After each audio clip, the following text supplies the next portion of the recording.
প্রিয় শিক্ষার্থীবৃন্দ, আসসালামু আলাইকুম। আশা করি আপনারা সকলেই পরম করুণাময় আল্লাহ রাব্বুল আলামিনের কৃপায় কুশলে আছেন। আমরা গবেষণা পদ্ধতি এবং পরিসংখ্যান এই কোর্সের আজকে তৃতীয় ক্লাসে আপনাদের সাথে হাজির হয়েছি। গত ক্লাসে আমরা গণসংখ্যা নিবেশন শেষ করার পরে দ্বিতীয় ক্লাসে করেছি আমরা কেন্দ্রীয় প্রবণতা অবিন্যস্ত উপাত্তের গড় মধ্যমা প্রচুরক শেষ করেছি। আজ আমরা বিন্যস্ত উপাত্তের গড় মধ্যমা প্রচুরক। বিন্যস্ত উপাত্তটা কিরকম থাকে? শ্রেণী ব্যবধান এবং গণসংখ্যা দেওয়া থাকে। গত ক্লাসে আমি আপনাদেরকে সেটা দেখিয়ে দিয়েছিলাম। যাই হোক, আমরা অঙ্কে চলে যাই। অঙ্কটা বড় বড় সূত্র ব্যবহার করতে হবে, বেশ বড় সারণী করতে হবে, তবে কঠিন কিছু না। যদি মনোযোগ দিয়ে আপনারা একটু খেয়াল করেন তাহলে অঙ্কটা সোজাই হবে। আমরা অঙ্কটা করি। গড় মধ্যমা এবং প্রচুরক নির্ণয়। উপরে লিখবি গড় বা যোজিত করে কি কথা? গড় মধ্যমা এবং প্রচুরক নির্ণয়। গড় মধ্যমা এবং প্রচুরক নির্ণয়। আচ্ছা, তাহলে কি থাকবে? একটা অঙ্ক দেওয়া থাকবে এরকম ভাবে, শ্রেণী ব্যবধান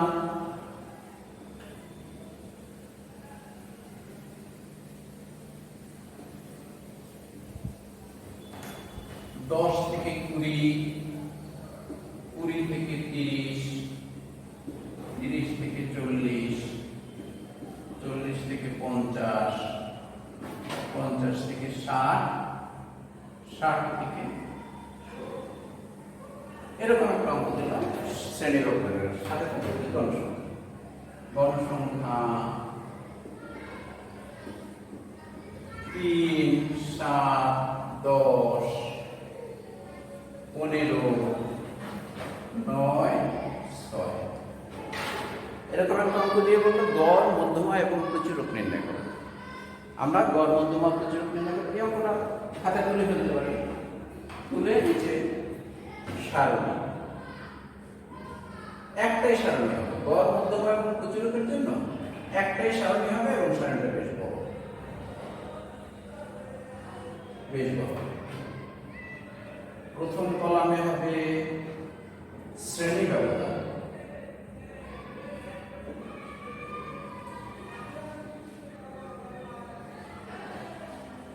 শ্রেণী ব্যবধানটা আমরা লিখি 10 থেকে 20,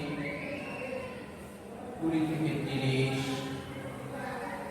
30 থেকে 40, 40 থেকে 50, 50 থেকে 60, 60 থেকে আমরা ঘরে গেলে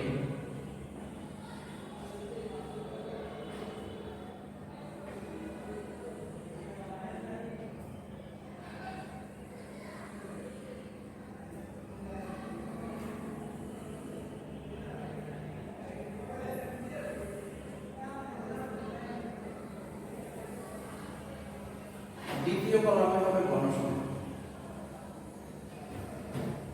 গণসংখ্যা এ উপরে লিখলাম 3, 7, 10, 15, 9, 6। আচ্ছা, এখন একটা একটা করে প্রথমে গড় বা যোজিত গড়, তারপর মধ্যমা, তারপর প্রচুরক আমরা নির্ণয় করব। আমরা উপরে থেকে মুছে ফেলি। এই দিক থেকে মুছে ফেলি এই জায়গা বের করার জন্য। এখানে আমরা লিখি, প্রথমে লিখি গড় নির্ণয়।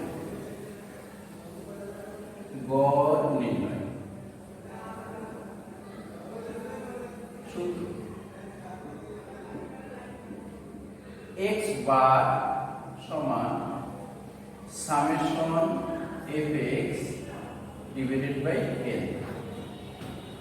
আগের সূত্রটা অবিন্যস্ত উপাত্তের সূত্র ছিল summation x divided by n, এখন হলো summation fx divided by n। আমরা বর্ণ হবে এখানে x বার গড় বা যোজিত গড়, আমি অবলিক দিয়ে দিলাম যোজিত গড়, যেটা ব্যবহার করা হয় তো অসুবিধা নেই। পরীক্ষার প্রশ্নে যে শব্দটা থাকছে এ গণসংখ্যা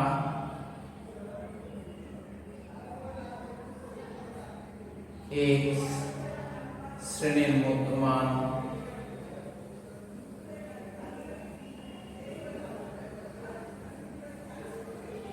n মোট গণসংখ্যা। একটু লক্ষ্য করুন এখানে দেখেন x শ্রেণীর মধ্যমান, এর আগের অঙ্কে x লিখেছিলাম আমরা কিন্তু রাশির মান, এখানে শ্রেণীর মধ্যমান হয়ে গেল, আর n লিখেছিলাম মোট রাশির সংখ্যা, এখানে মোট গণসংখ্যা। এই দুটো পার্থক্য সামেশন।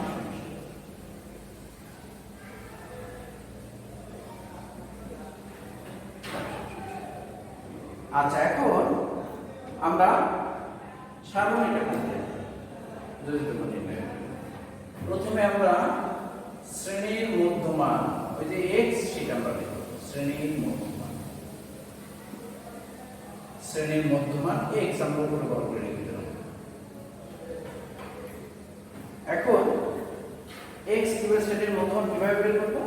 আমরা গণসংখ্যার নিবেশন যখন করেছিলাম তখনও কিন্তু এটা বের করেছিলাম।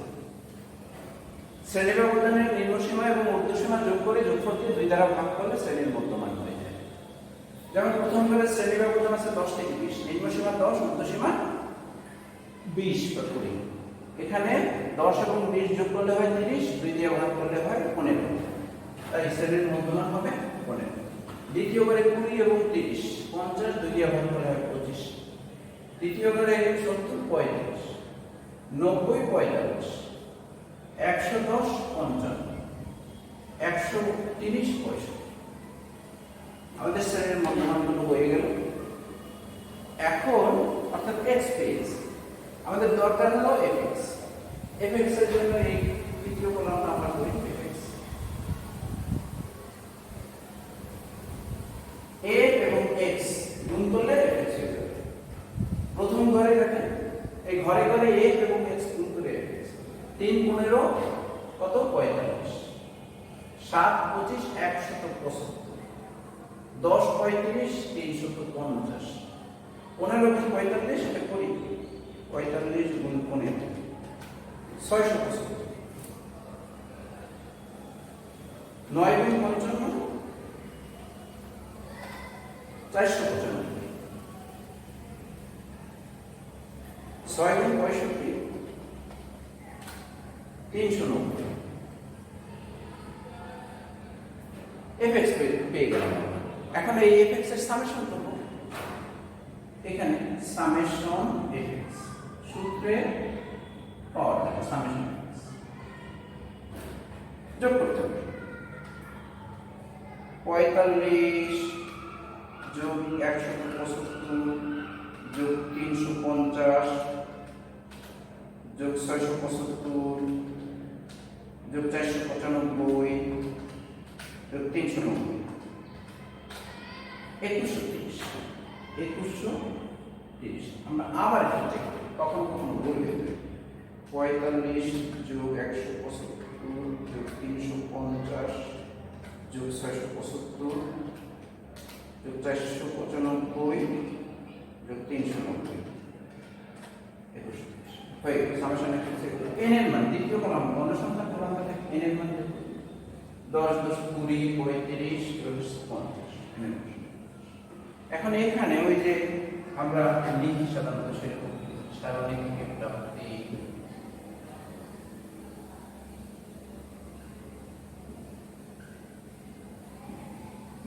সামেশন fx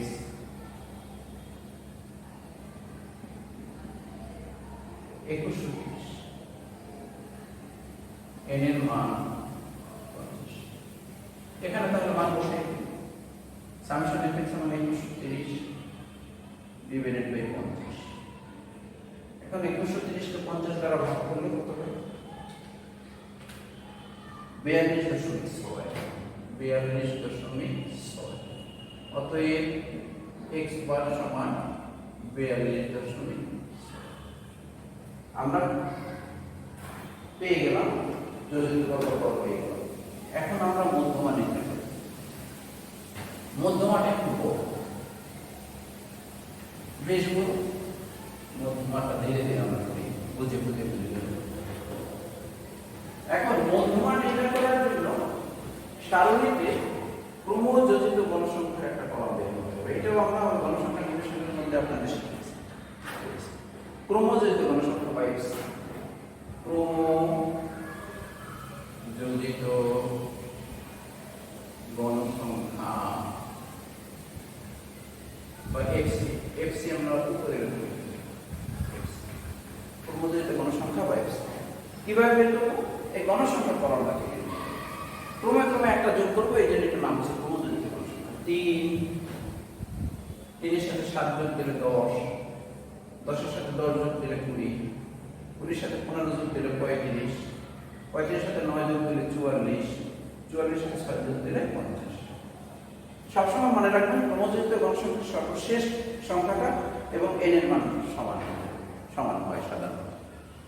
এখন আমরা মধ্যমা নির্ণয় করব। মধ্যমা নির্ণয়।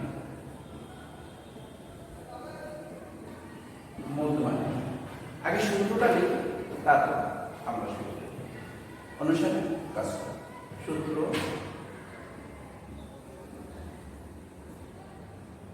ME, মধ্যমাকে ME দিয়ে লেখা। ME সমান L1 যোগ n divided by 2 minus fc divided by fm, fc সুন্দর করে লিখি আমি, fc divided by fm into c। আচ্ছা, এখন এই মধ্যমান সূত্রটা এই যে প্রতীকগুলো আছে সেটা বর্ণনা দিই। এখানে ME মধ্যমা,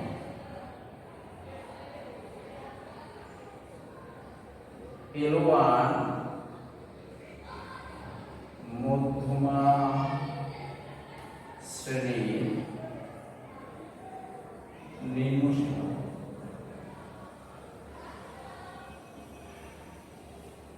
L1 মধ্যমা শ্রেণীর নিম্নসীমা, n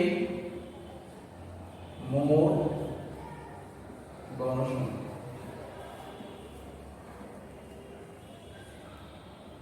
fc মধ্যমা শ্রেণীর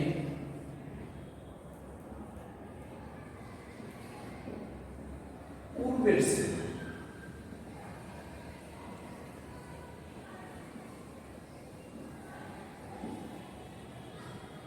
ক্রমযোজিত গণসংখ্যা, মধ্যমা শ্রেণীর পূর্বের শ্রেণীর ক্রমযোজিত গণসংখ্যা। তারপর হলো নিচে fm মধ্যমা শ্রেণীর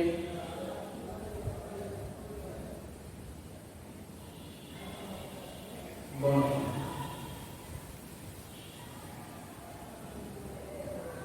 c শ্রেণীর গণসংখ্যা।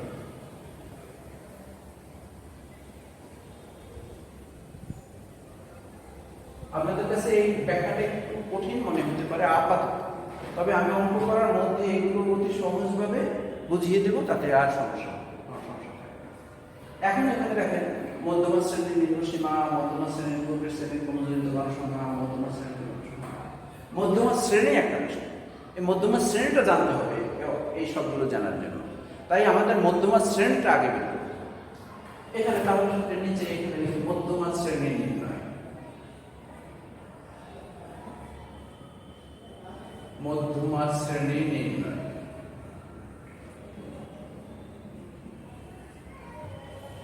মধ্যমা শ্রেণী সমান সমান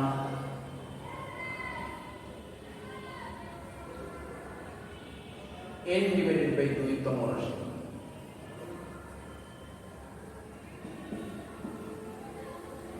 এইটাই মধ্যমা শ্রেণী। তাই এর মান বসাই দিই, এর মান 50 ডিভাইডেড বাই 2 তম রাশি সমান সমান 25 তম রাশি। এই 25 তম রাশির মান ক্রমযোজিত গণসংখ্যার মধ্য থেকে আনতে হবে। ক্রমযোজিত গণসংখ্যার মধ্যে কোথা থেকে আনতে হবে? যেহেতু এখানে 25 নেই, তাই 25-এর থেকে ইমিডিয়েট বড়, 25-এর থেকে ইমিডিয়েট বড় যেটা, সেইটার মধ্যে 25-এর অবস্থান আছে, এটা আমাদের চিন্তা করতে হবে। তাহলে এইটার মধ্যে আছে 35। সেই কথাটাই আমরা এখানে লিখব। এখানে 25 তম রাশির মান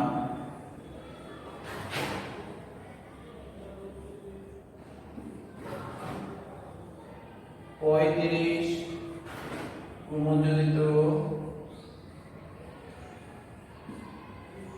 গণসংখ্যায়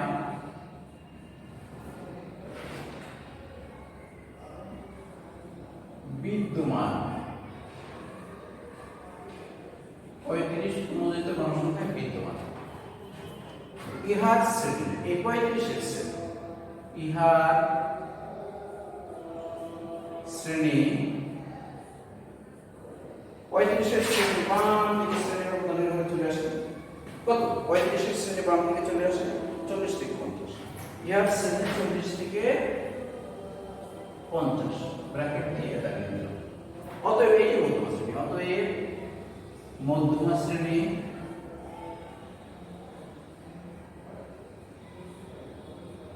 40 থেকে 50। আমরা মধ্যমা শ্রেণী পেয়ে গেলাম 40 থেকে 50। এখন আমরা মধ্যমা সূত্রের মূল সূত্রে আমরা মানটা বসাই। একটু লক্ষণীয়, এখানে এসে কিছু ছেলেমেয়ে, কিছু শিক্ষার্থীরা ভুল করে বসে যে এইটাই মধ্যমা বসে, এটা মধ্যমা না, এটা মধ্যমা শ্রেণী। এখন আমরা মধ্যমা সূত্রে মান বসাই, আমরা সবটা বুঝবো। এটা লাগবে আমাদের, এটা নাম হচ্ছে ওইটার থেকে আমাদের মানটা বের করতে সুবিধা হবে। আমরা এই ভাগে এইটুকু বসে, এইটাও বসে, এইটাও বসে, আবার সুবিধা হবে। আমরা লিখি মধ্যমার সূত্রে মান বসে, মধ্যমার সূত্রে মান বসে। আমরা কিন্তু অঙ্কটারে সহজভাবে ভেঙে ভেঙে ভেঙে ভেঙে করছি যাতে বুঝতে সুবিধা হয়, কোনো সমস্যা না। মধ্যমা সূত্রে মান বসে। এবার সূত্রটা সূত্র, মূল সূত্র এমই, এম দিয়ে দেখলেও হয়ে যায়, অনেকে তাই দেখে। এমই সমান n1 যোগ n divided by 2 minus fc divided by fm সামনে কোন এখন আমরা একটা একটা করে মান ধরে আনবো সারণীর থেকে, ওখান থেকে ব্যাখ্যা নিয়ে সারণীটা ধরে আনবো।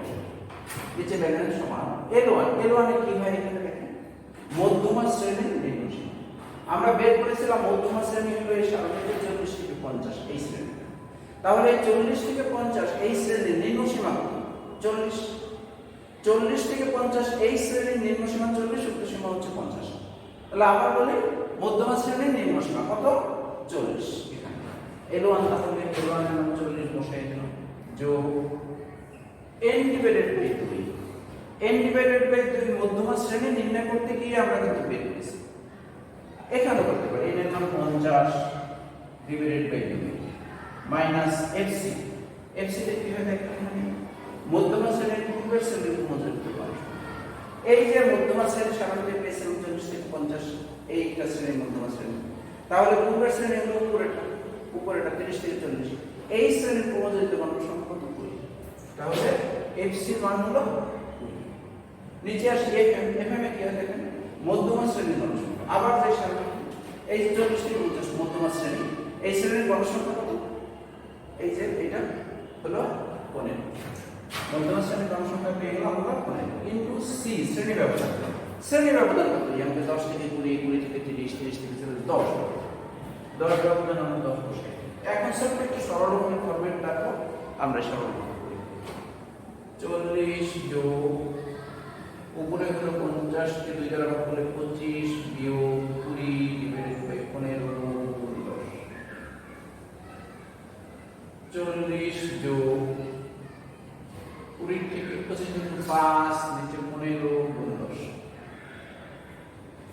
এখন 40 নিয়ম মতো করবো, সরলরক্ষের নিয়ম মতো করবো। সরলরক্ষের ভাগের কাজ আগে করতে, তাই আমরা ভাগের কাজটা আগে 50কে 5টি গুণার দ্বারা ভাগ করলে কত হয়? 3.33। ক্যালকুলেটরে দেখি, আবার আমরা 5 ভাগ করে 0.3 গুণে গুণ 10। এখন আমরা গুণের কাজটা করব। এখানে এই কাজ করতে গিয়ে অনেকে এলোমেলো করে, এই যোগের কাজ আগে করে, না 40 যোগ 10 গুণ দ্বারা হয় 3.3। এখন যোগ করে দিই 43.3। অতএব এম এ মধ্যমা সমান 43.3 হয়ে গেল, মধ্যমা হয়ে গেল। এখন আমাদের প্রচুরক নির্ণয় করতে হবে। মধ্যমাটা হয়ে গেল, প্রচুরক নির্ণয় করব।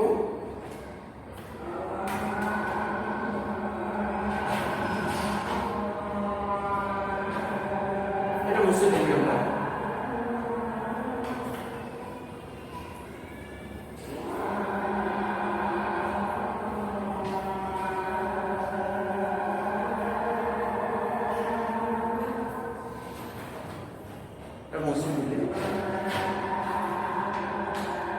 আজান হচ্ছে, তো আজান হচ্ছে এই জন্য শব্দটা একটু লিখব হবে।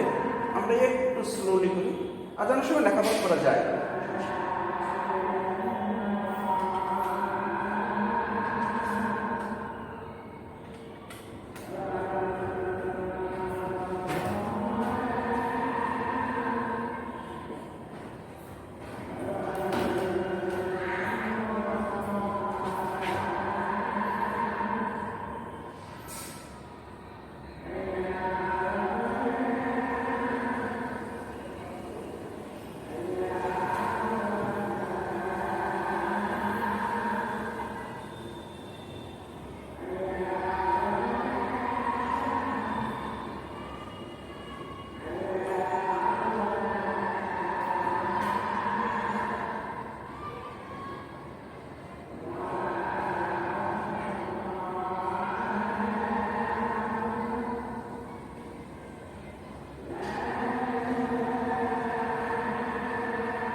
আচ্ছা, আবার আমরা শুরু করি। প্রচুরক নির্ণয়। প্রচুরক নির্ণয়ের সূত্রটা একটু বড়, তবে সহজ সূত্র।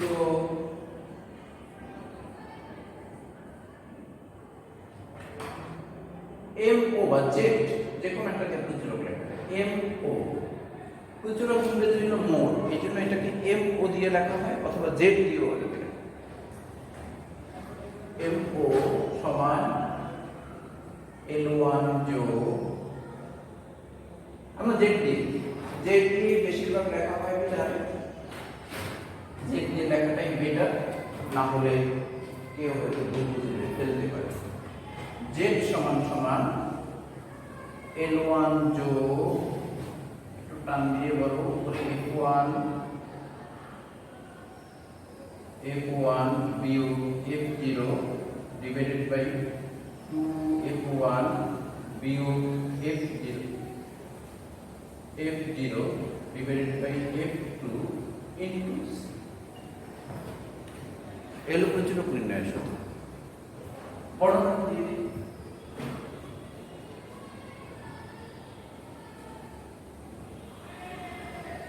এখানে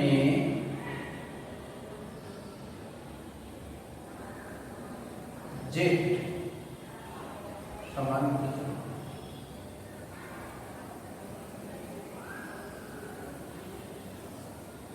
L1 প্রচুরক শ্রেণীর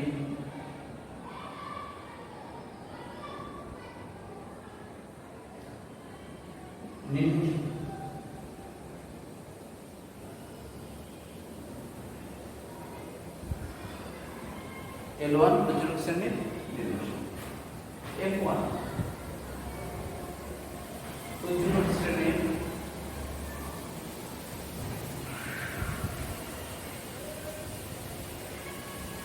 গণসংখ্যা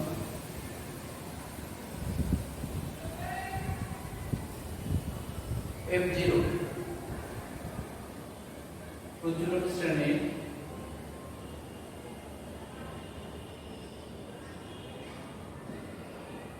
পূর্বের শ্রেণীর গণসংখ্যা।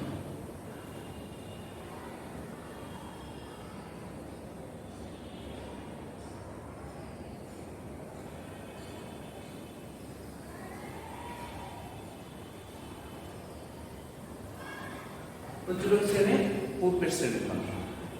F2 প্রচুরক শ্রেণীর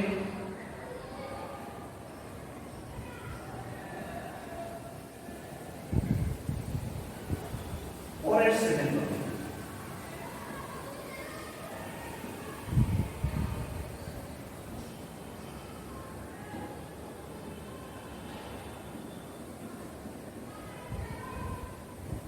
C শ্রেণী।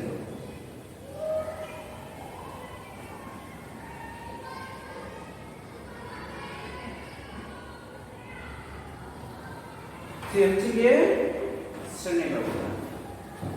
এখন আবার ওই যে মধ্যমা শ্রেণী বের করেছিলাম, এখানেও আবার প্রচুরক শ্রেণী বের করতে হবে।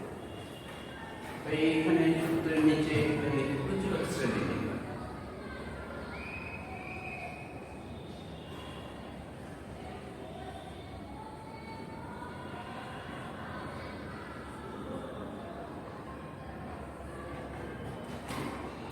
প্রচুরক শ্রেণী নির্ণয় সাধারণত যেই শ্রেণীতে গণসংখ্যা সর্বাপেক্ষা বেশি থাকে সেটাই প্রচুরক শ্রেণী। আমরা সেই কথাটা এখানে দেখব। এখানে প্রচুরক শ্রেণী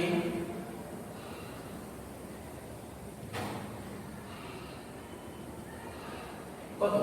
এই 15 যেভাবে সেই করে গণসংখ্যা 40 থেকে প্রচুরক শ্রেণী 40 থেকে 50 ব্র্যাকেট দিয়ে থাকে। কারণ কি কারণে এটা প্রচুরক শ্রেণী হলো? কারণ এই শ্রেণীতে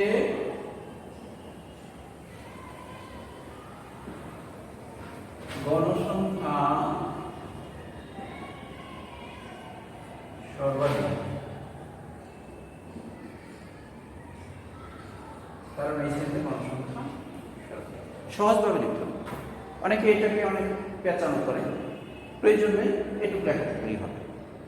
আমি প্রথম থেকেই আমার উদ্দেশ্য হলো আপনাদের কাছে পরিসংখ্যানটাকে অত্যন্ত সহজভাবে উপস্থাপন করা, যেইটা পরীক্ষার জন্য আপনাদের কাছে আসবে। আচ্ছা, আমরা এখন প্রচুরকের সূত্রে মান বসিয়ে দেবো অঙ্ক তৈরি। এটা নাম সেইভাবে এটা নিয়ে আমরা কাজ করি। F0 F1 ছিল আর C। আচ্ছা, আমরা এরকম পৌঁছি। এটা সৌন্দর্য বিউটিফিকেশন বা সৌন্দর্য আছে অঙ্কের সৌন্দর্য ধারাবাহিকতা রক্ষা করলে অঙ্কের নাম্বার ভালো পাওয়া যায়। পরিসংখ্যান কিন্তু গণিত না, গাণিতিক সমস্যার সমাধান বা ম্যাথমেটিক্স। আপনি 10-এর মধ্যে 10 পাবেন অঙ্ক হলেই এরকম কোনো কথা কিন্তু নেই। এখানে পরিসংখ্যানের সৌন্দর্য, উপস্থাপন, লেখালেখা সব মিলিয়ে 10-এর মধ্যে 10 পাওয়ার জন্য খুবই সমস্যা। সেখানে কেউ 9 পায়, একই অঙ্ক করে কেউ 8 পায়, কেউ 7 পায়। সুতরাং সুন্দরভাবে উপস্থাপন করলে নাম্বারটা ভালো পাওয়া যায়। প্রচুরকের সূত্রে মানুষ প্রচুরকের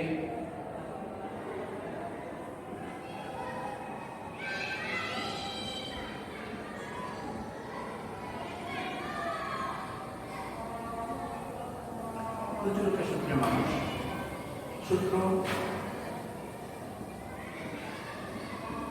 z সমান সমান L1 যোগ